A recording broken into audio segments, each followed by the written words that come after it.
Hi hello welcome to R square journey. ఈరోజైతే morning నుంచి ఏదో ఒక స్వీట్ తిందామని అనుకున్నాను. సో ఫైనల్గా అయితే నేతి బొబ్బట్లు తిందామని ఫిక్స్ అయ్యాను.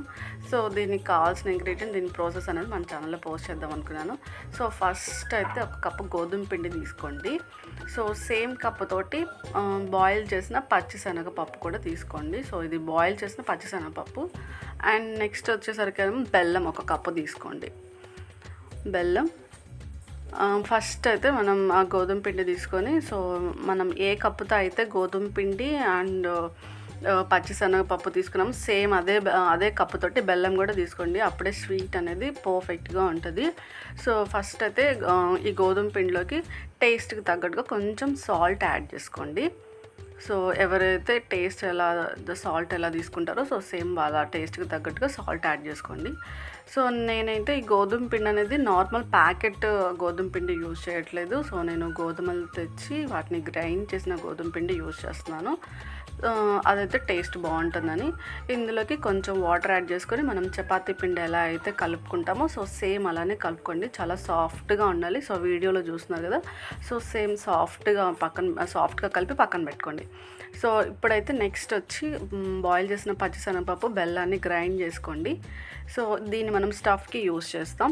సో ఇందాక పక్కన పెట్టుకున్న చపాతీని ఇప్పుడు చపాతీ ప్రిపేర్ చేసుకోవాలి. చపాతీ పిండిని చపాతీ ప్రిపేర్ చేసుకొని సో అందులోకి స్టఫ్గా యూస్ చేయాలి. బెల్లం పచ్చిశనగపప్పుని స్టఫ్గా యూస్ చేసుకోవాలి. సో నీట్గా ప్యాక్ చేసుకోవాలి. ఫింగర్స్ తోటి నీట్గా ప్యాక్ చేసుకోండి. చాలా ఈజీగా ఉంటుంది అండ్ చాలా ఇంపార్టెంట్ అనమాట ప్యాకింగ్ అనేది. సో నీట్గా ప్యాక్ చేసుకొని అలా ఫింగర్స్ తోటి ప్రెస్ చేసుకోండి.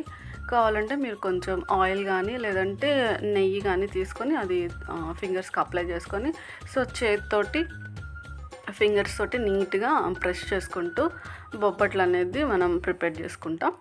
సో ఇలా ప్రిపేర్ చేసిన బొబ్బట్లను తీసుకొని డైరెక్ట్గా మనం నెయ్యితోటి కాల్చుకోవాలి. చపాతీని ఎలా అయితే కాల్చుకుంటామో 2 సైడ్స్ సేమ్ అలాగే నెయ్యితో కాల్చుకోవాలి. సో ఈ నెయ్యి కూడా నేను ఇంట్లో ప్రిపేర్ చేసిన నెయ్యి, బయట మార్కెట్లో నెయ్యి అయితే యూజ్ చేయట్లేదు.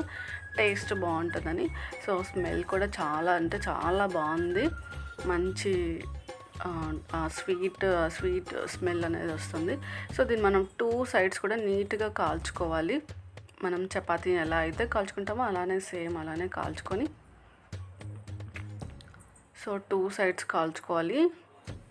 సో ఫైనల్ అయితే ఇలా వచ్చింది అవుట్పుట్ అనేది. మంచిగా నెయ్యి వేసుకొని ఫైనల్గా సర్వ్ చేసుకుంటే టేస్టీ బొబ్బట్లు రెడీ అనమాట. సో చాలా బాగుంది. So thanks for watching. Please do like, share and subscribe.